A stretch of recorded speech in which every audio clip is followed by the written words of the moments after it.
also when I look at blood sugar balance, starting your day with protein or breaking your fast with protein does the best job at keeping hunger hormones in check the whole rest of the day. So under eating protein at breakfast and eating a highly carbohydrate-based breakfast actually increases late night eating. It increases the 3 to 4 o'clock window where you crave caffeine and sugar, and it makes you have more obsessive thoughts about food throughout the entire day. So eating a high protein breakfast, they've shown affects the rest of the day regardless. Exactly. Wow. So when you think about that, when you have a savory or a high protein breakfast, or if you have a protein shake, let's make sure it's not just like a fruit bowl, right? A blended fruit bowl. What that does is it's going to regulate those hunger hormones, but it also is going to support blood sugar balance the rest of the day. Boom, it's Mind Pump time. Here's the giveaway. MAPS Anabolic, the program that started it all, and I'm giving it away for free to one of you viewers. Here's how you can win. Leave a comment in the first 24 hours that we drop this episode. Some of you wonder why we do that. Helps us with the YouTube algorithm, just being totally transparent. So leave a comment, subscribe to this channel, turn on notifications. Do all of those things. If we like your comment, we'll notify you in the comment section. You'll get free access to MAPS Anabolic. One more thing, we got a sale going on right now, okay? We have a shredded summer bundle, which includes MAPS Aesthetic, MAPS HIT, MAPS Prime, and the Intuitive Nutrition Guide. So it's basically all the training programs and nutrition stuff that you need to get shredded. That bundle is 50% off. Now, if you just want to try one program, one MAPS program, MAPS HIT is also by itself 50% off. So if you're interested, go to mapsfitnessproducts.com and then use the code JUNE50, so that's June50, no space, for that discount. All right, here comes the show. Kely, thanks for coming on the show. Some of our audience may not know who you are. If you give us kind of a brief background, kind of how you started, and because when I got on with you, I was on your show. I wasn't super familiar, but I was super impressed with our conversation. You're good friends with Max Lugavere, who we love, and he just couldn't stop raving about you. So if you could give us a little bit about kind of how you started in this space, your background, and then we'll get on with the conversation. Sure. So I actually had a career in cancer and genetics for about 8 years, and then went back to school for nutrition and did my postgraduate work at Berkeley and UCLA. I focused on blood sugar balance and hunger hormones, and I started my private practice, Be Well by Kely, as a side hustle. And so that was in 2012. And in 2015, I took the business full-time, seeing private clients in Los Angeles. And then in 2016, I wrote my first book, Body Love, which talked all about how to eat real whole foods to balance your blood sugar, regulate your hunger hormones, and feel your best. Awesome. Now, when you started as a side hustle, was the intent for it just to be a side hustle because you had other plans to do something else? And then you eventually, how did that happen? I was just so passionate about the science of nutrition and blood sugar. I was that girl at parties talking about it. I was the girl with my friends, rallying people to go for a hike. And then I was talking about, intermittent fasting and bee pollen, and people didn't know what bulletproof coffee was at the time. I mean, this is way back in the day when in LA, the thing was juice cleanses and smoothies that when I looked at these smoothies were sugar-loaded a banana, a date, granola, orange juice blended up, and they put some kind of sprinkly superfood on top of that. And I'm going, wait a second. Nobody understands the nutrition here or the macronutrient profile and what's going to do to their blood sugar, what it's going to do to their insulin, what's going to do to their cravings. And so, so I felt like I was beating a different drum at the time when it was really a liquid, the popular thing was a liquid-based diet, plant-based diet, and some type of restrictive cleanse. And so, I just kept talking about it. One of my best friends was like, what are you doing? Go back to school. You know how to read PubMed research, part of my job, my first career, and I'm thankful for the twists and turns of my career because I learned how to read PubMed research. I learned how to look for a significant p-value, to look at study design, to look for conflicts of interest, and not to be kind of scared by headlines that were like, coconut oil is going to kill you. Yeah. Red meat is going to make you die. I got to take a minute, and I loved health and nutrition. I read all the diet books when I was younger. I subscribed to Women's Health and Shape magazine when my friends were reading Cosmo and doing quizzes.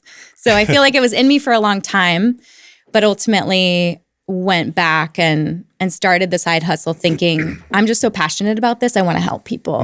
And the first half a dozen people that I worked with were, my a friend of mine from college's dad who had a heart condition, and one of our best friends who's getting married. I helped her get ready for her wedding, and it just kind of went from there. Like I worked with people for those first half a dozen people for free and had some amazing transformations and just felt really positive about it. Like I do it for free and I do it on the weekends and early. I get up at 5 and work out with my friend who was training for her wedding and help her shop at Whole Foods. And here we are. You know, I look at it now and that was 2012 and we're almost 10 years later and from her wedding, and she's still around the same size, has 2 little girls, and being active and eating healthy is a daily practice in their life for her family. And it's just, I'm like humbled and thankful that I got to impact their life in that way. When did you write your first book?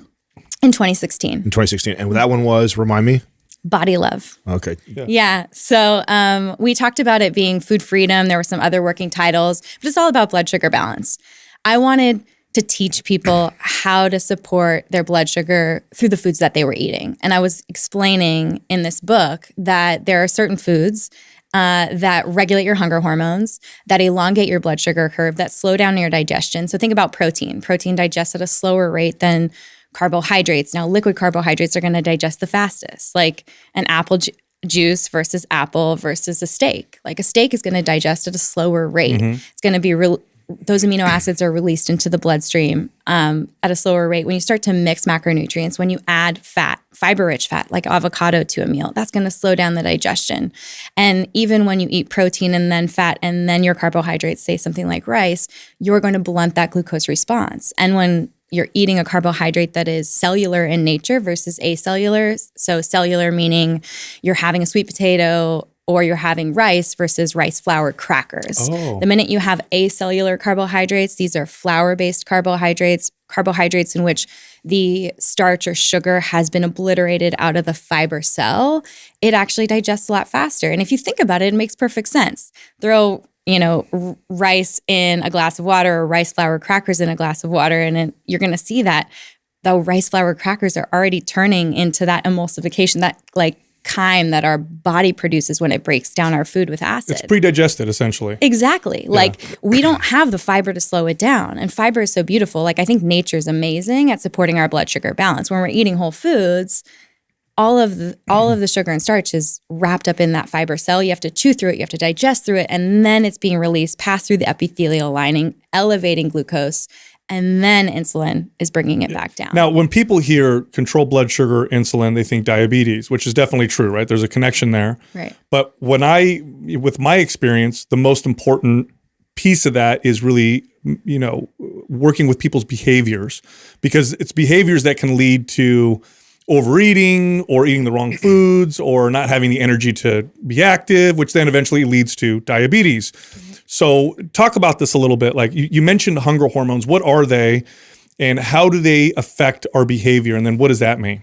Well, first you have to understand how blood glucose works and how blood sugar balance works, because hunger hormones can either create satiety in our body, they can be satisfying hormones, or they can be appetite stimulating hormones, right? And so when we think about the food that we eat, we don't want to stimulate appetite. We want to feel satiety. Yes. We want to feel satisfied by the meals that we eat. And so in my first book, I talk about the Fab Four: protein, fat, fiber, and leafy greens. And these 4 things are critical for supporting blood sugar balance because amino acids aren't going to break down to glucose in the way that a carbohydrate does. Fat is not going to have that effect. It's going to slow down the digestion of that meal. And then fiber-rich veggies and fruits and leafy greens, vegetables deep in color, these aren't really breaking down to much glucose at all. So you're seeing that elongation of a blood sugar curve. Now, if you're having, say, something like a piece of toast, you have a piece of toast in the morning, nothing on it. It's a processed acellular carbohydrate. It's going to drive up your blood glucose. Insulin is going to be released. Insulin brings blood sugar down. And if there's an excess amount of insulin and blood glucose goes plummeting, cravings are induced. So we feel an increase in cravings when we go on these major excursions in blood glucose. And so if we can get that blood sugar elongated and we can start to eat the foods that regulate our hunger hormones, like protein, like fat, like fiber, we actually feel satisfied and we can go 4 to 6 hours between meals without thinking about food. And your rolling into your next meal instead of crashing into your next meal. And that allows you to make those healthy choices easier. So things like, for example, cholecystokinin. Cholecystokinin was looked at. That's a satiety hormone. It's released in the presence of fat, so omega-3s, conjugated linoleic acid, and proteins like L-glutamine. So if you're eating a protein and fat-rich meal, if you're having salmon, for example, or grass-fed steak, or shrimp, or pick your favorite protein and fat. Like even if you are taking your omega-3s and then sitting down and having some chicken, like it's going to have that effect. And cholecystokinin, I like to tell my clients, is like a blanket. Like if you're just having boring, dry chicken and veggies and you don't have any like satiety piece, the fat piece that really regulates and releases cholecystokinin, it's like putting a blanket around. You're like, ooh, that meal was it was so good. It was so satisfying and it's lasting longer. So not only is it slowing down the digestion and elongating your blood sugar curve, your body's now releasing cholecystokinin. And a lot of these hunger hormones and satiety hormones are looked at by pharmaceutical companies as potential ways to create a drug to regulate hunger. Yeah, isn't there a drug called semaglutide or something like that injectable one that? So there are drugs like metformin and Trulicity. What's interesting is absolutely the most promising drugs when it comes to weight loss. And there's one in phase 3 clinical trials for Eli Lilly, which is like a Trulicity, are diabetes drugs. They're diabetes drugs that have a side effect of weight loss. Like the phase 3 trial Eli Lilly drug is a once a week injectable drug and it's in phase 3. People are losing 22% of their body fat. Wow. And it's massive. And it's like the best results we've seen. And it's working on glucagon like peptide 1, GLP-1. Yeah. And GLP-1 is something that stops glucagon. So now your liver is not taking stored sugar and dumping it in your bloodstream. So it's bringing your blood sugar down. It's also an incretin hormone, which means it tells your body to release more insulin, which also supports blood sugar balance. So it's interesting to me, but also a little bit frustrating that we're looking for all these quick fixes, these drugs that are acting on our hunger hormones, that are when we eat whole foods, when we eat fiber-rich foods, when we eat the foods that provide our body with the essential amino acids that we need, the essential fatty acids that we need, and we aren't using ultra-processed foods, we elongate that blood sugar curve. We naturally have high levels of GLP-1 from the foods that we're eating. We don't need to be injecting like GLP-1 pharmaceuticals to have that happen. Right. And I wonder what the potential long-term effect would be with injecting that and still eating, a quickly digesting, pre-digested, carbohydrate or sugar. I wonder if, because the body reacts to those foods in a particular way because it's supposed to, right? It's an adaptation. So now we're blunting that response and we're still eating a particular way. We might end up with some weight loss in the short term, but what does that potentially mean in the long term is what I would wonder. Right. And I love functional MDs. I work with a lot of them. I have clients who I have amazing amount of just blood work on, and they are all like lab rats, right? It's interesting. But whenever I work with a functional MD, I love that they're looking for the root cause. Like we're looking for the root cause of the problem. And when you see people have low production of GLP-1, a lot of times they have chronic inflammation in the body.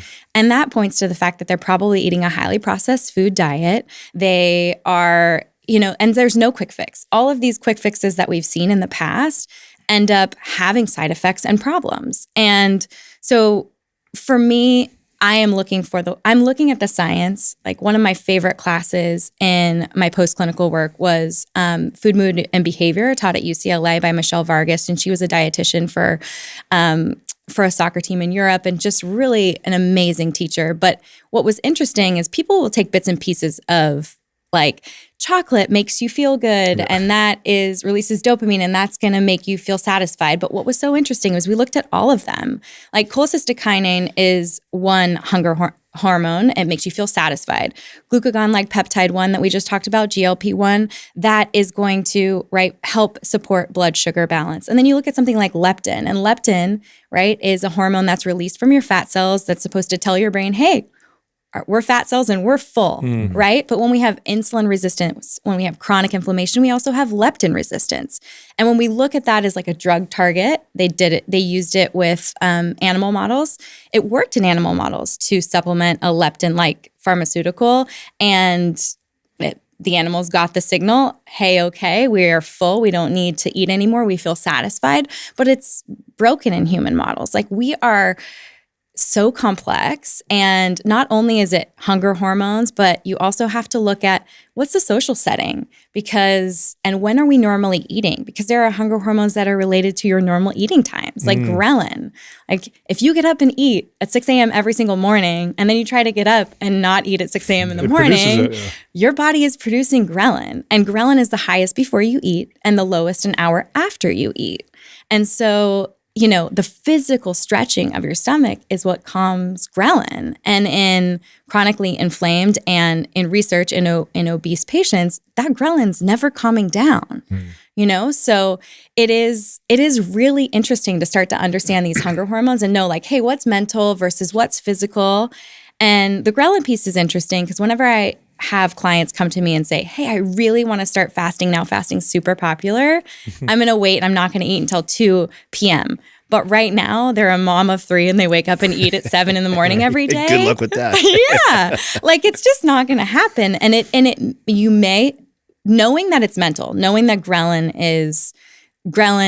is really just sort of in your head a little bit, and that we work to move that time back, but we don't force it overnight, and we don't say 2 p.m. is going to be the best time for you to eat. I may say, hey, you want the benefits of intermittent fasting? Let's eat like my grandma. Can you eat breakfast at 9 a.m.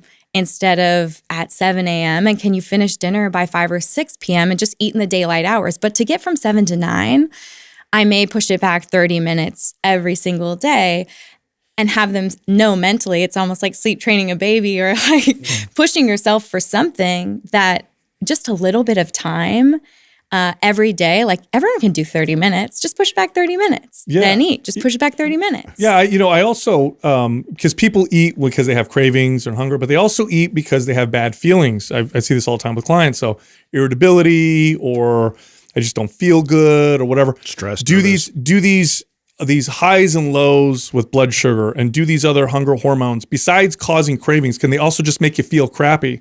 Because I see this all the time with clients. It's like, I see this with myself. This happens to me when I'm bored, I want to eat. Yeah. So what about how they make you feel aside from the cravings? Well, you have to remember that any type of highly palatable food that has carbohydrates, sugar, fat, all wrapped into one is going to release dopamine. It's going to make us feel good. So it is absolutely normal. And I tell my clients, I empathize with them. I'm like, I get it. Like, you're having a bad day. You're stressed. You're bored. You're looking for a way to distract yourself. Like, it is normal to want to have processed foods. Now, if you've had processed foods, you've gone up that roller coaster. On average, your blood sugar is going up for 90 minutes, insulin's being released, and you're dropping down for 90 minutes. That crash can make us feel irritable. It can impede our ability to concentrate and learn. So we even see this in the research with children, which is why I'm so adamant that parents learn how to support blood sugar balance in their kids, to serve up protein-rich meals, to serve up nutrient-dense meals, to really watch sugar and processed foods. Like, before today's podcast, we were talking about it. When you have kids, you don't want to make them feel left out, but you are responsible. You need to be the adult in the room to help support their blood sugar balance, because they love sugar, right? And that crash is absolutely going to impact their ability to learn and retain the information that they're learning. And it also, unfortunately, causes attention deficit disorder-like behaviors, and that can be a misdiagnosis based on blood sugar dysregulation. Wow. So it impacts everything. You know how frustrating it was to, obviously being in the space. I've been in the space for over 2 decades, and to hear doctors say, or even studies come, sugar doesn't cause kids to act crazy or whatever. I'm a parent. I'm like, yeah, it does. You see immediately. I see my kids, if they eat a bunch of sugar, about an hour and a half later, I don't want to be around them. Or, on the drive home from the birthday party and they're having total meltdowns. It was really frustrating to hear medical professionals say, no, that's not. You're alluding to something I wanted to ask her about, Because Kely, when I went through all your content, one of the things I really enjoyed was I love the way that you communicate a lot of the science, very similar to like what we've been communicating on this podcast for a long time.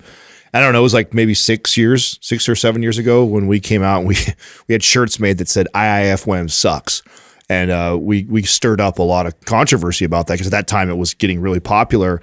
And this is kind of some of the stuff that we were talking about that we didn't like about it. And one of the challenges is there are a lot of PhDs on the other side that want to make this argument about a calorie is a calorie, and as long as your calories are controlled, then weight loss or building muscle, we can do all that. And we are always trying to communicate to our people that, yes, that's true. But then there's the behavior side and these cravings and all these other things that are happening, how you feel that why would you make it that much more difficult on yourself if there is a natural holistic way to make it easier for yourself by just making better choices? So how do you handle that conversation? Because I'm sure that you get some skepticism and criticism in that direction when you say blood sugar and insulin. You get those people that eye roll and be like, oh God, calories are calories. As long as I eat my 1,700, I hit my macros, I'm fine. Yeah. What's really interesting is that there are some studies that I lean on and I explain to my clients. There was one study, LeVeque out of Stanford. She is a tenured professor. She is a clinical psychologist, and she did a study, and it's about what you believe. It's your belief system and the belief response. And she gave 2 groups smoothies, and she's told one that it was nutrient dense and satisfying and really good for them, and that told the other group that it was, gluttonous or highly caloric and not nutrient dense. And what actually happened was the belief system actually affected the physiology of the bodies. And what they were able to show is that the return of ghrelin for the people who believed that, or the increase in ghrelin for the people that believed that it was nutrient dense and satisfying, was actually further out in time based on fascinating. And so when you look at stuff like that, or like there was a study that took macronutrients. It was published just about a year and a half ago, and it was looking at ultra processed food versus whole foods, and it was controlled. So it was in hospital setting, controlled for fat, protein, fiber, and calories, and it was ultra processed versus whole food based. And what they looked at was feeding behaviors, and so exactly what you're talking about, the ultra processed food eating community, and I'm sure you've seen this study. They ate 500 calories more. About this one. More a day. And when you look at that the natural satiety that happens, it's this amazing like orchestra in our bodies of multitude of hormones. And so when you talk about ghrelin, the physical stretching of the stomach, a protein bar versus like a piece of protein on some veggies with a starch. If you have a starch, if you're, lean, low carb or keto and you don't have a starch, fine. Like, I don't really care. What I'm looking for is nutrient-dense whole foods that are full of fiber and water that are going to physically stretch your stomach so that ghrelin calms down, versus something that's processed and small or low in calories. But there is some interesting research around belief system too. When someone believes that their diet is going to work for them, so say the guys that maybe troll me on the internet about calories in, calories out, your belief system, again, LeVeque is showing through her research that it plays a big role in how your body responds to the foods you eat. And so if you believe, and this is so key in follow through for my clients, if you believe that something's going to work for you or that you can do it, your follow through, your commitment, and your consistency will always prevail. And that is going to outpace any fad diet that you do. Sure. So I always tell people, like, calories don't count, they backfire. But like, I'm not discrediting the science, but what I'm looking at is human behavior. I'm looking at the fact that like someone can calorie count, but if they start their day with a highly processed bowl of sugary cereal, what are they going to crave 90 minutes later? They're going to start that crash cycle, and they're going to start craving highly processed foods, or they're going to crave more sugar. And then it's going to be hard for them. They're going to white knuckle it. They're going to try really hard not to eat, and then they're going to cave. And it's like, my whole job is to get people out of their own way, to have them stop thinking about food, to have them feel satisfied and relaxed, to roll into a party where there's a buffet in front of them and to say like, I feel good, and not because mentally they're they're really good at control because those people aren't having any fun at that party. Yeah. They're focused on controlling their food choices. I want you to be physically satisfied, and I want those hunger hormones to be I want the hunger hormones to be calm, and I want the satiety hormones to be flowing. Yeah. I think we what people need to understand is that our environment doesn't match our body. What I mean by that is we evolved in a particular way, and then in a relatively short period of time, our environment changed radically, including our food. And when we design food, we have a market-based system. What people pick food based off of is its palatability, how enjoyable it is to eat. By the way, this is true for all categories of food, including health foods. You look at the top, 5 foods in wellness and health categories, and it's the most palatable of all those foods, not the healthiest necessarily. Mm-hmm. And so it's just they've created, with no understanding at first, maybe now they do know, but really no understanding of how it impacts these, kind of ancient bodies that really were never exposed to these types of things. And so we're just mismatched is what's happening. And there's this kind of this belief that humans evolved to just eat whatever's in front of them because food was so scarce. Overeating 10,000 years ago was just as bad for you as it is today. Now, obviously, it was much more difficult. But if you gorged yourself with food, you could hurt yourself. You could actually die. You could cause digestive issues. Back then, just like now. And so these signals of satiety exist for a reason, but we have completely hijacked them and made them so like haywire, right? So of course you're going to walk around and things are going to be screwed up for you because your body's telling you to do something and you're trying to discipline your way out of it, which, that doesn't last very long. At some point you give in and you're just like, forget it because this sucks. Yeah. And then you pay the price. I wanted to ask you about individual variances. And I know that now we have technology like continual glucose monitors and to be able to really like get more insight into those variances. But also like when you're first starting out and you had clients and maybe weren't using this technology yet, how did you teach them how to navigate through that process and really see how the body reacted to certain foods and how do they navigate and make better choices through that? Yeah, definitely. Well, I love teaching people how to fish instead of handing them fish. Mm-hmm. I like them to understand the science. One of my favorite classes at USC in my undergrad was Nature of Human Health and Disease, where I wrote a paper. My thesis, the end of that class, was on type 2 diabetes. And I thought it was so fascinating because it really opened my eyes to blood sugar balance. And so for me, teaching my clients to manage their blood sugar with their food choices was really important. And so a lot of it started without technology in 2012, right? It was, hey, when do you feel hungry? So anytime I sit down with a client, I ask the question, I want to live in your body. Put me in your body. What does it look like? What is it like when you wake up in the morning? Are you energized? Are you tired? Do you need caffeine? When do you feel hungry? When you eat, what do you eat? How full do you feel when you're done eating? What does your energy level look like 90 minutes later, 3 hours later? When are you craving snacks? Are you able to make it from breakfast to lunch without snacking? And are you focused? When are your, what times in the day do you feel the most focused? So all of those questions are probing to understand how they're digesting their food. Is it giving them energy? Are they feeling full and satisfied? Are they feeling bloated? And so a lot of times, especially in the clients that I work with, which are primarily 25 to 55-year-old females, and I have a lot of women who I just found myself working and living in LA where I was helping people get ready for movie roles or red carpets. And there's in this space, there's a real push for deprivation, calorie counting, juice cleansing, and things of that nature. So for me, it was the goal was food freedom and for them to feel their best. So it's really asking those questions around, how do you feel? Because if you're eating a meal and after you're done eating, you still are sort of thinking about food, I may probe and question, well, how much protein did you eat in that meal? That is actually the most satisfying macronutrient from a scientific standpoint in regards to its ability to regulate the majority of your hunger hormones.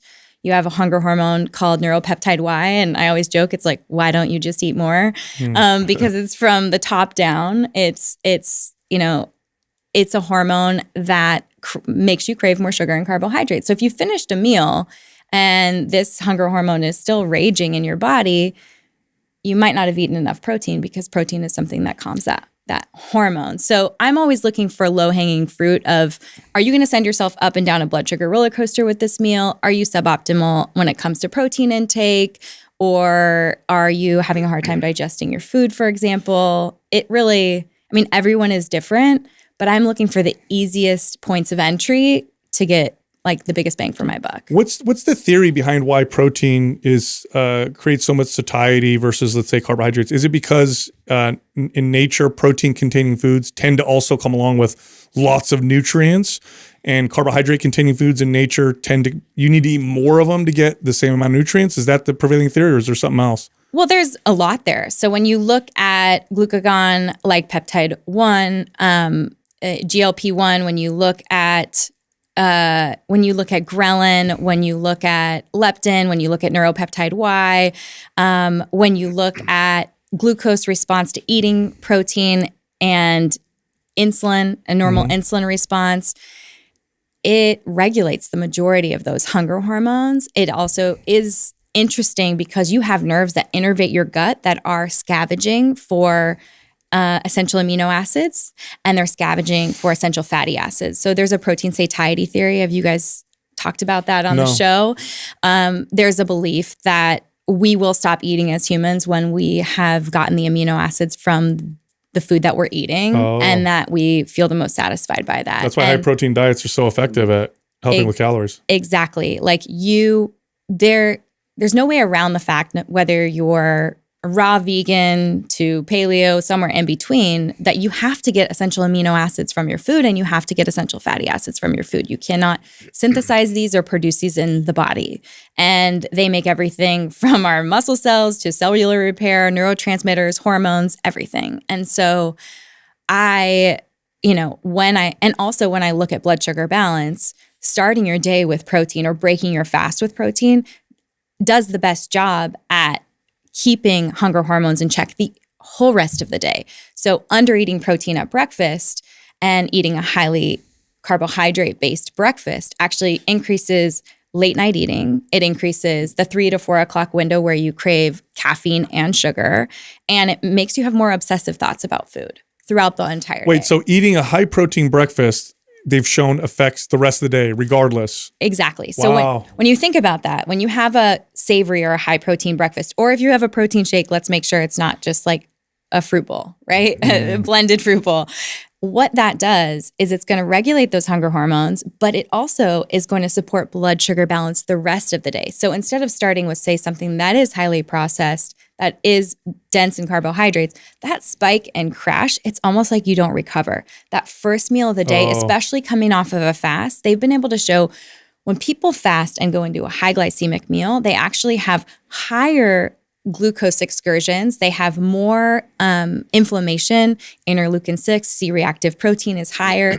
And then when someone has a protein-based breakfast, or breaks their fast with protein. So when someone says, I'm intermittent fasting so that I can roll into John and Vinny's and have a huge pizza, I think to myself, you would have been better off to get up, work out, lift, have an egg scramble, and then go have that pizza, because you actually would have done a better job of regulating your blood sugar than if you would have fasted and rolled into that pizza. So fasting is not a free ticket to a high glycemic meal. It's actually more detrimental to your body when you do that. So how you break the fast is very important. So critical. Interesting. And that first meal of the day can be everything. So even if I don't have control over, say, for example, my kids' meals at school or what they're eating at a birthday party, you better believe Sebastian and Tashin are having a protein shake, or they're having eggs, or whatever it takes, like, it's the bacon, it's the sausage, it is leftovers. They can have salmon from the night before. I don't care if they want a chicken wing. It's a good hack. Like sending your kids to school or sending them to, and my kids are like protein points, plant points, not to say that we've like totally gamified it, but Sebastian's 3.5, I talk to him and like to educate him on what is in his food, even if it's a little bit over his head, because like most humans, we feel good accomplishing something. And I'd rather even from my toddlers to my clients, I want people to feel really motivated to put something on their plate than to try and use all this willpower to keep something off.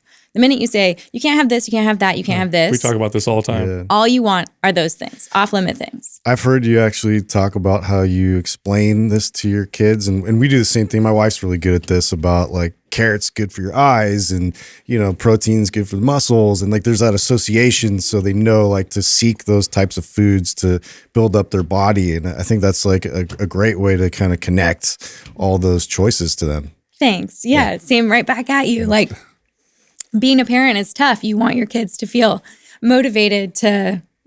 Sorry, guys. No problem. I was going to cough my way through that, but Oh, it's all right. Gets me emotional too. I know. I do this to every guest. yeah. Woo! All for Clint. No, right back at you. I think being a parent is tough, right? You Definitely. You don't want to demonize foods. You don't want to label foods because you don't want kids to seek those out or think that, I don't know. There is some psychology around Totally. off-limit foods, and we have it as adults. So most of the time, let's say we do have those like meltdowns on the way home from a birthday party. I empathize. I'm like, oh, those cookies are so good, right? Mm-hmm. They make us feel really excited and really energized because it's really fast energy. But then sometimes it's like we climb up the slide really fast and then we're sliding down and we're like, whoa, feeling tired. I'm feeling a little out of control. Like that's normal, but I know what makes you feel better. A little bit of protein. So I may have like a beef stick or I may have like a nut pack for my kids. And I like to teach them to eat their way through it with nourishing things. And it isn't an atonement for their sins. And I talk to my clients about this because there is that thing like, oh, if I'm going to eat that pizza, like I'm going to go work out or make up for it. Mm-hmm. It's it's a sticky space, right? Because you're like, no, I want someone to be like, I'll have fun at brunch, but then, yeah, I'm going to get a workout in. Right. It's not, I don't want you to have the mindset of like, you don't want it to be a complex. You don't want to like make up for it, but you also want to say like, how do I keep my pendulum? Like if you think of a ball on a pendulum, I always say, I have a client who is hardcore cleansing. There is going to be a minute where she's going to swing to the other side and binge. And I'd rather get her in a place where she can have the cookie and then not miss the workout and then decide to go to the farmer's market and make some healthy food. Yeah. And you're bouncing off the midnight. You're never going to be perfect. The ball is not going to stop. So like this attainment of I'm going to have the perfect day really throws people off because the minute they have shame or guilt or belief system around something that they've eaten and it's bad, then the whole day's off. Yeah, now you're speaking our language for sure. Now, what about the difference between men and women? Because we're talking about hormones, and although we're far more similar than we are different, men and women are different when it comes to hormone profiles. Obviously, men, everybody knows higher testosterone, much more consistent, whereas women have estrogen and progesterone higher, and those alternate throughout the month, and sometimes one's higher than the other. What about the difference between men and women and cravings in food? Have you found big differences, or are those not really? Well, I would say gender-wise, when we're just making generalizations and what I've seen in my clients, women are definitely a little more emotional when it comes to food, and we're more sensitive to food. We want to maintain our menstruation, and so we need to have a specific amount of fat to do that on our body and on our frame. When it comes to men, you have higher levels of testosterone. You have a larger muscle mass, which means you have more ability to manage glucose. That's true. You're going to have more mitochondria that can create more ATP, that can burn more glucose and create and break down and burn fat substrates. So there is more of an ability for my male clients to fast easily, for example, and wait until 2 p.m. to eat, or set their mind on not eating a specific thing and maybe feeling less emotional about it. So I think context matters. I also think, and this is my belief system, that women are a little bit more people-pleasing, and when it comes to making sure that everyone else is okay and not trying to be the best at something or to achieve something, whereas certain men don't feel bad if they're like, I'm going to eat this. I don't care if everybody at the party isn't eating what I'm eating, whereas women might be more inclined to eat what everyone else is eating to not make someone feel left out. I see. Or so it maybe isn't hormone related, more like social behavioral. generalities, but yeah, most often I would just say like for men, it's a lot easier for them to balance blood sugar if they have higher levels of testosterone and if they have higher muscle mass. Yeah, the muscle mass one's an interesting one. So when I've read about this, one of the best ways that I've seen in literature to help with insulin and blood sugar is just to build muscle. Like there was one study I read where they took obese individuals, had them lose no weight, they just built some muscle, and you saw these really significant improvements in blood sugar regulation. So maybe we could talk about that a little bit. Oh, yeah. Well, when you think about glucose or blood sugar, you eat a carbohydrate, you digest it, and it breaks down. It passes through your epithelial lining of your intestines. It becomes blood sugar. Your blood sugar goes up. Well, where is it going to go when it's coming down? Insulin is released. Its job is to pick up that glucose and put it away. Think about your tanks. You have your liver tank. That's going to suck up some of the sugar. And then you have your muscles. Yeah. And your muscles I think these are the active tanks that suck up sugar. So how do we bring blood sugar down? Well, we don't eat things that break down to blood sugar, or we put muscle on, and that's tank, right? You cannot change the size of your liver, and if it's getting bigger or like not a good idea. Not probably great. Bigger or fatty, not really great for your health, right? But when it comes to muscles, like that is your metabolism. Like those are the tanks in which you store sugar. So I always say, like, if it's not going in the gas tanks, your liver and your muscles, it's going in the trunk, right? It's being converted to our triglycerides and it's storing as fat, right? And so what we can do is put more lean muscle mass on. And for a long time, I think women were really afraid of putting muscle mass on. But I will tell you, time and time again, the clients that have the most flexibility in eating, that don't have to think about their food as much, they have lean, insulin-sensitive muscles that suck up sugar and allow them to decide to have that Rice Krispie treat at the party or, make a more, high glycemic or processed food choice without impact on their body composition. Speaking of muscle and metabolism, there's a lot of controversy around exactly how many calories a pound of muscle burns more in your body. And this is something that we've battled with even on this show, because I think early on, I remember hearing estimates as high as like 40 to 50 calories for every pound. And then I've seen other research that said, it's more like 4.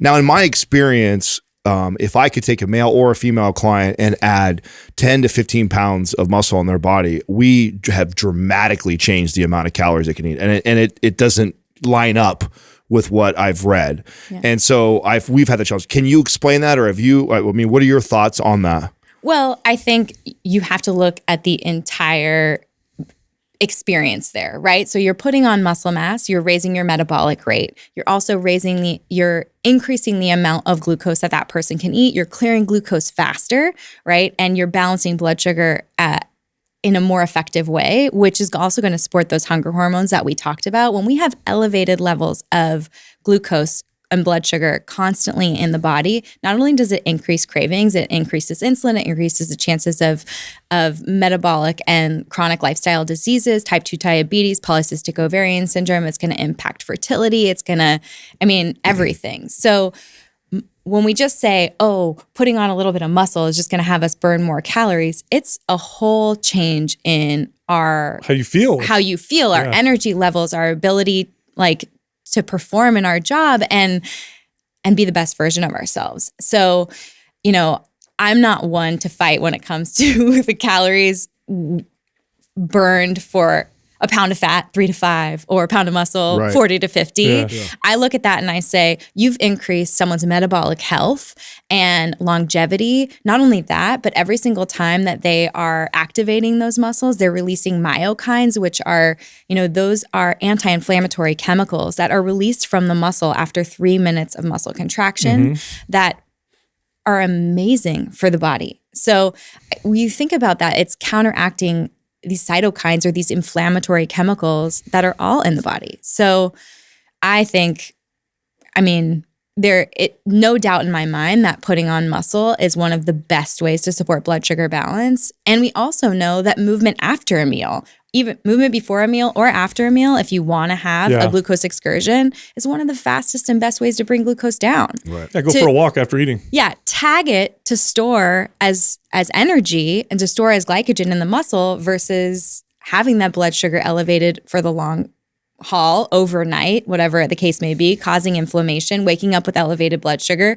Now you have cravings. Now you're setting yourself up for potentially having all these chronic lifestyle diseases. And most doctors aren't talking, especially to women, when your fasting blood sugar is in the 90s, you're doubling your chances for Alzheimer's. And Max and I talk about that. We talked about that on his podcast a lot, because it's when we're focused on cardio-based activity as a female and we are not focused on holding on to lean muscle mass, you are constantly going to fight the scale. And what are you going to do? Oh, just eat less, work out more cardio, less food. And then they get to a place where it's unsustainable. Yeah. And Alzheimer's, some people refer to it as type 3 diabetes. So that's exactly right. Yeah. And strength training is actually the only thing that's been shown to halt the progression of the beta amyloid plaques from a non-medical intervention standpoint. And as far as the calories are concerned, I've read literature. What's interesting is that you have a range of calories you could burn with the same lean body mass. So if you're sending the signal that you need to build muscle, even if you don't, your body becomes less efficient with calories or more efficient depending on your activity and how you feed yourself. So it's not as easy as saying a pound is right. Well, I think Kely did a good job of touching on some of the other factors that these controlled studies don't bring in, right? So it's like a controlled study of just measuring. Doesn't give you the whole picture. And I've shared on the podcast many times a behavior or a part that I've noticed about weight training for myself. When I am consistent with my lifting, my NEAT naturally increases because I feel better. I come home and instead of feeling lethargic from not working out and I'm tired, I want to come home and just sit down and not do anything, versus I come home and I'm in this mood where I want to help my wife out around the house. I help clean, I do more dishes. Like I'm just a better partner because I got my lift in. And so that's not going to translate in a study that's measuring just my muscle and how many calories it's burning, but that's counting towards me burning more calories for the day, which is going to help with overall. So yeah, we talk about in our experience, when we can add 5, 10, 15 pounds of muscle to somebody, it dramatically changes their ability to lose body fat. And I know that doesn't line up with some of the studies that people tout out there. And that's always a challenge. Long term, their success rate goes through the roof. What about how our bodies or brains adapt to the I don't know, for lack of a better term, the sensation of hyperpalatability or sweetness? Like I notice when I avoid highly palatable foods, that whole foods become more flavorful. Like if I don't eat any candy, for example, or no sugar, fruit tastes much better. If I eat a lot of candy, fruit starts to taste more bland. Like what about the science on that and how we perceive sweetness and how we perceive palatability and how it affects us down the road in terms of how we start to perceive the foods that we eat? Yeah, well, what we can point to is dopamine, right? So when we eat highly palatable foods, dopamine is released. And dopamine can be released in any type of addiction behavior, right? So smoking and sex and whatever it is that you're like, yes, right? So eating highly palatable foods, you have the release of dopamine. Excess dopamine causes downregulation of dopamine receptors. So then you need more of that food to get that same high. And so when you take a break from any of these types of behaviors and you allow for that regulation system to recalibrate, and then you're eating naturally sweet foods, they're going to taste better and you're going to enjoy them in a whole new way. And so there is something to be said about abstaining. And I always tell my clients, if you are going to, say, for example, try to white knuckle it, let's say you do love ice cream or you love cookies and you buy them once at the grocery store and then they're in your cabinet, you are going to need to say no every single time you open that door, versus just once at the store. No at the store is better than no every time you open that cabinet. So 100% agree with that. if you don't have to abstain forever, but having those breaks and creating a system. It's one thing to talk about it. Oh, just don't eat that food. Oh, just say no. But have a system for it. Like we have a system around screen time. We have a system around sugar in our house with our kids. And that comes down to having on the weekends, right? And it is something where we might get like a small pint of Vetter's ice cream, which is an awesome like little local place down where I live.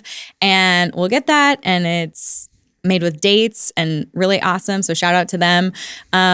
But we'll have it. And if it's done, we don't keep it around so that Bash can open, Sebastian, we call him Bash, open the freezer drawer and go like, I want this on a Monday morning, right? Like don't put it in front of yourself to naturally create those breaks in time so that you can experience the joys of whole foods like you're talking about. And this is the real value, in my opinion, of fasting. I think the real value of fasting is I don't know, lack of a better term, the spiritual aspect of abstaining, giving yourself time to deal with how you feel, to deal with these cravings. Then you get these receptors to upregulate again. Then you can, and of course, I also talk about this, how you break the fast is very important.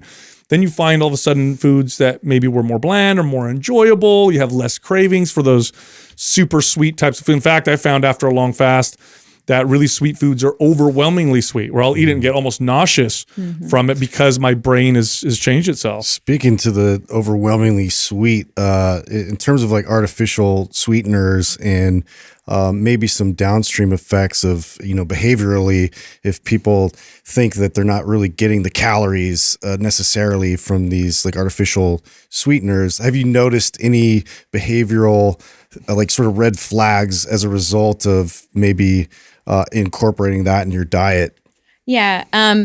We haven't seen it in research when it comes to natural sweeteners like stevia and monk fruit. But we haven't studied it in the same way as we've studied artificial sweeteners like aspartame with diet soda. So there was a study done looking at soda, diet soda versus regular soda, and they gave people a diet soda or a regular soda, and then they gave them a burger and fries, and they watched the behavior of the quantity of foods that they ate after a diet soda versus a regular soda, and they were eating almost a third more of the meal when they had a diet soda. So interesting. I think what we think is, your brain is waiting for the payoff, right? You taste these sweet foods, you're waiting for the payoff, it's not coming.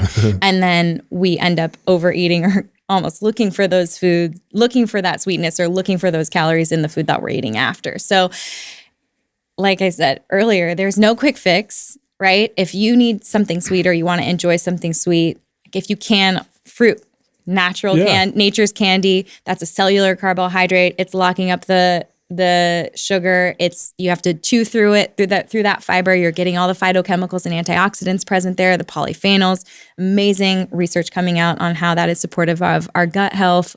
Like really cool stuff there. But I get it if like you need a cookie sometimes. It's just I think there's this mindset that people have that they should be able to just have a box of cookies in their cabinet and be superhuman, never think about it, never eat it, and it'll just be there for their kids when their kids want it, but they're going to be able to control themselves, because that just is, I think it's unfair.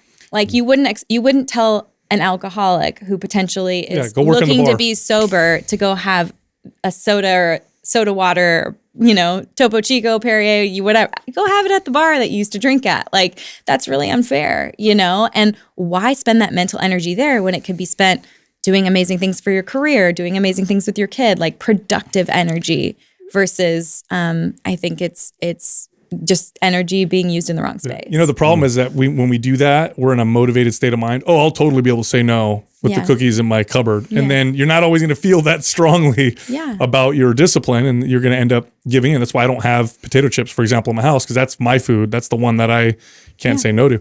Now, what about, so the brain models itself a little bit when you expose it to a lot of dopamine. But when you're an adult, your brain isn't quite as plastic as when you're a child. Do we have any research showing how there may be some like bigger or more permanent changes to a child's brain when they're exposed to lots of these foods versus an adult? Like, are there anything that, do we see anything from you eat a lot of sugar as a kid versus just when you eat it as an adult? Well, it is really interesting that most parents will say, my kids can handle a lot of sugar. But what they're thinking of there, what they're looking at is that their child can eat sugar without metabolic impact, without gaining weight, but they're not looking at their ability to learn, retain information. They're not looking at their microbiome development. A child's microbiome, there's something called the first 1,000 days. And this is the most critical time from when a child is growing in utero through the first, from literally egg and sperm coming together to create an embryo, from there to the first 1,000 days, how critical it is for that child, whether it's still growing in the mom or out in the world to have access to the most nutrient dense foods and to be protected from endocrine disrupting chemicals, from pharmaceuticals like antibiotics. And obviously antibiotics are life-saving when needed, but it is such a critical developmental period of the brain and the microbiome and the body in general that we want to protect that as much as possible. So steering clear of things that break down the body and really focusing on the most nutrient dense, brain building and body building foods is critical. Yeah. So when my wife was pregnant with my son, she ate a lot of egg yolks. She ate salmon roe a lot. We had organ meats. Were we on the right track? Are these a lot of the good foods? You're making me so happy Okay, right good. now. All right, great. Yeah. Yes. Any other foods that you recommend for somebody who's we're pregnant now? By the way, this one's Congratulations. thank you. Very challenging this time because the first trimester she was like really nauseous, like terribly, couldn't hold anything down. So this is a little more challenging. But what other foods can we add to that list? If someone's listening, they're going to have a baby or they're planning on it. What are like some of the best foods that you can eat? Right. So you want to look for mineral dense, iron rich, vitamin D rich, omega-3 rich foods, Okay. right? And so those are primarily going to be in animal protein. So you're mentioning things like organ meats. And Force of Nature is an awesome company. They do a meat blend with organ and liver. So heart and liver. And so 10 to 20% of that ground is going to, it's 100% pasture raised. So it's ground beef. It looks like a pound of ground beef, and they've already mixed in all the that's great. organs and the livers for That's you. great. I have never Bring once down that flavor a little bit. I have never. It's not too gamey. I have never once been so consistent with organ meat. Okay. Like I know how healthy it is, and that should be motivation enough. But I'll get a liver and try to eat it, chop it up, and when it's frozen and try to swallow it frozen. I'll try to grind it myself into some ground beef. It's just, this is the first time I've ever been consistent with my family eating it, and not taking it as a desiccated liver capsule. So what you're going to get from that is vitamin A. You're also going to get iron. You're going to get copper, all the minerals. So anything that has selenium, zinc, and that is truly in things like your organ meats that you're talking about. When you talk about egg yolks, that is the multivitamin of the egg, right? So that's your B vitamins, that's choline, that's vitamin D. If you can get a pasture-raised egg, it's going to be higher in vitamin D and omega-3s. So when we're talking about omega-3s, not short-chain, plant-based seeds, we're talking about long-chain omega-3s. Those are the only ones that have been shown, EPA and DHA, to have IQ and brain development, cognitive benefits. Let's pause there for a second. So the short-chain ones, you're talking about when like people will take like plant-based omega-3s or whatever, or plant-based fatty acids. I think where you need to be careful is the short chain fatty acids from plants like flax seeds, There you and go. chia seeds. Yeah.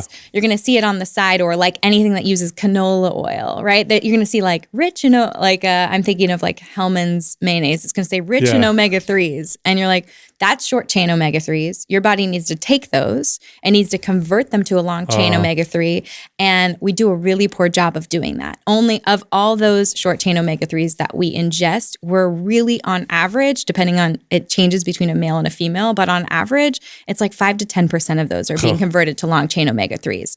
So if someone is 100% plant-based, I absolutely recommend they're taking an algae-based omega-3. That's the only plant-based long chain omega-3. It has to be taken in supplement form. Did not know. Now, when it comes to long chain omega-3s, these are, what's so cool is chickens, they eat those flax seeds. They're pretty good at converting that short chain to a long chain. So their egg yolks are going to be rich in those long chain omega-3s, right? And the same goes for most of the animals that you're eating, whether like you can think about a pasture-raised cow, like the omega-3s present in there are going to be long chain. And in fish, salmon roe, really dense in those. So those are amazing sources of long chain omega-3s. Now you could take a fish oil, you could take krill oil, and all of that, and those are going to to be the long chain omega-3s. But just do not get sold if you're at a grocery store and you see like flax oil and you're like, I'm going to add that to the top of my oatmeal or in my smoothie. That's like 5% of that's going to get. That's a waste of your money. You're just pour it down the drain. Speaking of the omega-3s and pouring out down the drain, I've heard that if, like, let's say you have like a really poor diet, fast food, processed foods like crazy, and then you take these omega-3s, that the 6s and 9s outcompete the 3s and you don't even get the benefits of the 3s. Is that true? Well, when you look at what it's supposed to be on a cellular level, I'm sure you guys have talked about this. You want a 1-to-1 ratio, omega-3 to omega-6. And when we start to look at human studies, it's really like 1 omega-3, 25 omega-6. Yeah. 75 omega-9, like the comparison and the quantity ratios are really, really off. So I always recommend an omega-3. It's really hard to outcompete those fried foods, those industrial seed oils, all the things that are your fast food restaurants are frying up. I wouldn't say that we haven't seen a decrease in inflammation levels and we haven't seen an adjustment in the ratio when you take omega-3s. That's not like throwing it down the drain. Okay. I still think people should be taking those. Okay. Also, because when you think about cholecystokinin that we talked about earlier, that satiety hormone that makes us feel still affects that. It's going to affect that. Okay. So if you aren't getting any source of omega-3s, so still value in that. There's value there. Absolutely. Okay. Now, what about one other thing that eggs contain, which was demonized for a long time, but now we're realizing it's not so bad, is dietary cholesterol. And I know that's like one of the like building blocks of hormones, and it's super, super dense in the brain. And so this is one of the other reasons why my wife would eat lots of egg yolks while she's pregnant, is because we're developing a brain. Like, what about that? Is that something important to you want to consume, especially during pregnancy? Absolutely. I mean, when you're thinking about things like choline, cholesterol, omega-3s, like these are critical for the body. And cholesterol is really interesting in that it does support hormone production. And when is a critical time to think about hormone balance? Yeah. Fertility and pregnancy. And also, I think it's being demonized because we're not recycling our cholesterol. When you think about getting rid of old cholesterol, the old cholesterol that is corrosive, that is being demonized, like if we're going to the bathroom every single day, the job of your body is to recycle old cholesterol and to poop it out and to get rid of it. And if we're not going to the bathroom because we're having a highly processed food diet and you also want to think about how cholesterol works, right? So if you look at someone's triglyceride levels and their cholesterol ratio, a lot of times their triglyceride levels are a reflection of what the last 72 hours of eating look like. Did it look like a highly processed, high fructose added sugar 3-day binge? If it did, you're probably going to have elevated triglycerides because your body is trying to manage all of that elevated glucose. It's looking for places to store it. It's going to put it in your liver. It's going to put it in your muscles. There's no space left. It's got to package it up as a triglyceride, kick it out into your bloodstream, and then cholesterol is the Uber vehicle that drives that triglyceride around. So a lot of that cholesterol is not going to be recycled in the right way, and it then becomes corrosive. But when we're eating a really whole food forward diet, we're eating a high amount of fiber. I mean, there's some really interesting research, and I have to give credit to Seed, which is a probiotic company. We work with them. Love them, by the way. Plugging all our companies today. That's the best. I swear we didn't know this going into this. I've never used a probiotic so effective as that one, by the way. It's incredible. Well, they have some amazing research showing that they're in trials to show that it improves cholesterol ratios. Yeah. So we have to remember that our microbiome is playing a critical role in keeping balance when it comes to cholesterol, and that we can't just think of these chemicals or I want to call them like blood markers as bad for you or good for you. Okay, interesting. Now, maybe a bit of a left turn, but wait! Don't take left turn yet. Then I want to keep her. I want to stay where you're at right now because you're. So okay, we're actually in the middle of trying to have another baby right now. I wanted to know from you, how does your nutrition change from trying to get pregnant, being pregnant, and then post pregnancy? Is it consistently the same, or does it change? Well, you always want to focus on blood sugar balance and nutrient density. That said, prenatal nutrition it's really important to focus on. I don't always like to say focus on the things you want to remove, but when you think about trying to get pregnant, the development or for your sperm, for example, it takes 72 days to develop sperm. And people think, oh, I'm going to eat healthy for a week and then we're going to go for it. Oh, right? So it's what he ate 72 days ago. So we call it trimester 0 or the primester. It's 3 months leading up to conception. It's critical for egg development and sperm development. And so what you want to do in this period of time is you want to focus on antioxidants. So there's an amazing company called We Natal, and it has a prenatal for men and a prenatal for women. And what that's going to do is make sure that your nutrient density, so you have your vitamin D, vitamin A, vitamin C, but that they also are going to give you some antioxidants like CoQ10, right? And what that's going to do is it's going to give you the nutrition or the nutrients you need to fight oxidative stress. So oxidative stress is what breaks down cells. It also breaks down eggs and it breaks down sperm. So if you have the antioxidants or the phytochemicals to fight reactive oxygen species or, the things that break our body down, it's almost like armor. You're protecting your sperm, and your wife is going to protect her eggs by loading up on this. Now, as you move into the first trimester, you don't want to be taking loads of antioxidants because they're active in nature. You really want to focus on nutrient density. You want to focus on blood sugar balance, because once your wife gets pregnant, then in the beginning, first trimester, you could feel nauseous, right? And nausea is exacerbated by glucose excursions. Yeah. So even though someone might have food aversions, they don't want to eat animal protein, all they want are crackers or bread, they go to reach for those things, those fast acellular carbohydrates, take them on a blood sugar roller coaster, and that crash and then it gets worse. Doubles down on their nausea. Yep. So I always say, is there a way? I get it. Like, I wrote a whole pregnancy course on this because I think it's important for people to understand how to focus on nutrient density. First, how to protect their fertility and the quality of egg and sperm in their body, depending on if they're male or female. Then it's like, how do we get through trimester 1? Also knowing that a lot of it has to do with how she ate in trimester 0 or in the primester, because your body is relying on those nutrient stores in your body. And so in the first trimester, you may not feel like eating loads of veggies and antioxidant rich foods, and grounding foods may feel better. So I always say, can we find a way to have a little bit of protein? Maybe it's an egg taco, scrambled eggs in a satiating tortilla. It's a little bit more of a low glycemic hit. Or if you're having triple fermented sourdough or a paleo style almond flour toast, can you slather on some avocado, throw an egg on top? If there's no egg, okay. How are we getting protein in, or bland proteins? This is where I might lean on dairy, or I might not use dairy a lot with clients.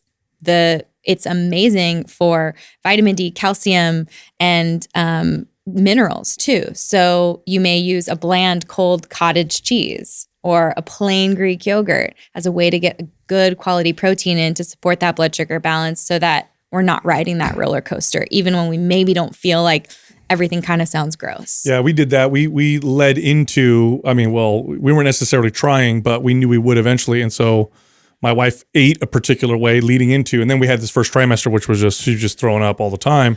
But I think we protected ourselves a little bit with the, leading into. Actually, this isn't a left turn anymore.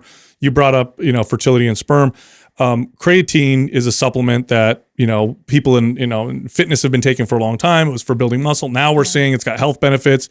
It fuels mitochondria, improves sperm motility. Like, are you up to date with any of the new research, or do you recommend it to people to use as well? I have male clients that have used creatine in the past and are currently using it. I'm not up to speed on sperm motility with creatine use. I'd have to look into that research. But we do know that even having just critical, baseline levels of vitamin D and antioxidants like CoQ10 and vitamin C to promote testosterone. Anything that's going to promote testosterone levels is going to improve sperm quality and motility. Okay. So a good testosterone, good fertility typically is what we're looking at. Most so often. Now what about when we lead into post and breastfeeding and things like that? I would imagine there's things that you might kick up. Like, I remember we had success with the sodium, like increasing, like we use. Oh yeah. That's Jessica too. She would drink the element tea. Yeah. She was producing more milk. Well, what's so interesting, so that is a company that I invested in. I've been friends with Rob Wolf for a long time, and his co-founder James, and it's such a beautiful product because they think in a market where you have things like Gatorade or other powdered electrolytes that are loaded with glucose levels. Most of us don't realize that we have suboptimal levels of sodium and that we are dehydrated. And women think, and I think men too, like, I'll just drink 120 ounces of water today, but they don't have the electrolytes to hold that hydration in their cells and hold it in their body. And one of the number one reasons that a woman is sent to be induced in her third trimester is low amniotic fluid. And low amniotic fluid can be prevented with proper hydration. And so for me, I drank Element in my pregnancy and especially towards the end, and it really helped with fluid retention. You think that it would cause you to have cankles or retain so much fluid, but it made me feel amazing, and it plummeted my cravings. And anytime I got an ultrasound in my third trimester, and the women who've been in my pregnancy course feel the same way, my amniotic fluid levels were great. So that's where your baby is floating around in amniotic fluid. And then in postpartum, when you think about a milk production, right? It's going to be... That's how we used it, so I didn't know that. Oh, yeah. I'm still breastfeeding, and I'm still drinking it. Yeah. So, and I actually forgot it this morning and was like, oh... We have some here. I'm going to get some before I go then. I literally shook some salt into my water at the airport because that's how much I notice a difference in everything from the way that I feel to my ability to focus and feel my best, like energetically. Yeah. What about because when you're pregnant, you have increased blood volume, which would make me think you probably need even more sodium to kind of offset that a little bit. Is that true, or am I just making that up? Well, I think what you want is you have increased blood volume. You want to maintain that increased blood volume. And you also don't want to be dehydrated. What I think people don't realize is when you think of it, I always say, like, if you have balsamic vinegar and then you have balsamic reduction, what's happened there? You've just evaporated some of the water. Yeah.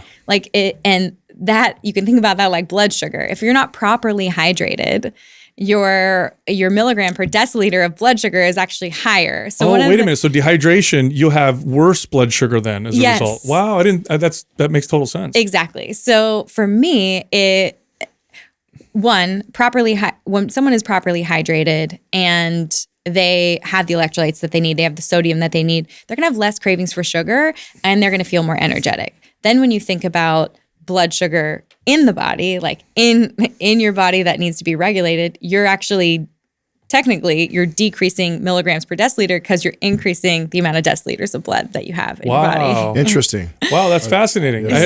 Do we see that with CGMs where someone's dehydrated and they hydrate and you see better responses without changing diet? Oh, yeah. And you know what's so interesting is that anytime you have any type of hormesis, right? You work out really hard, you get in your sauna, people will see their blood sugar go crazy. And I get in my infrared sauna and I drink Element, and I can pretty much regulate that response. Wow. Okay. So literally what's happening is when you measure blood sugar, it's a percentage of the overall fluid. If the fluid is down or you have less water in there, now it's automatically a higher percentage. Mm-hmm. I had no idea, but that makes perfect sense. Yeah, my wife feels way better with Element in her water now as pregnant. And so we started using it when she was breastfeeding with my son because she was having trouble with milk production. And it was actually Rob that told me that. Yeah. And we started putting it in her water and she was producing so much more milk as a result. Well, what's so interesting too is the only research we have on this is on dairy cows. And when they add salt to their diet, the production of milk goes up. Wow, that's fascinating. Yeah. I should have known that. I know, right? We have the salt. We had the salt licks for that. You milk cows when you were and we would. You would want them to lick those salt licks so that they would produce more milk. That's great. Well, this has been amazing, Kelly. This is really fun. Yeah, thank you so much. Won't be the last time. We'll do this again. I'd love to have you back on. I think you communicate it very, very well, and I think you brought us a lot of knowledge. Yeah. I just want people to, have fun, balance their blood sugar, protect their kids. You do a really good job of how you communicate that, because I think what you're communicating, it can be challenging. And I think that it gets challenged a lot on the other side, like I was alluding to earlier with the, IIFYM crowd and the calories in, calories out crowd. Yeah. they don't want to talk about blood sugar and insulin. They just want to say, oh, if your calories are all the same, we're fine. Or the But- anti-animal product crowd. Yeah. Like anything coming from an animal is bad for you, which is totally. But we always try and bring it back to behaviors. I feel like that's so important. It's like, I mean, Right. why make it harder for yourself if there's a way to make it easier, right? So That's really, that's the key. yeah. Excellent. Thanks for coming on. It was a pleasure.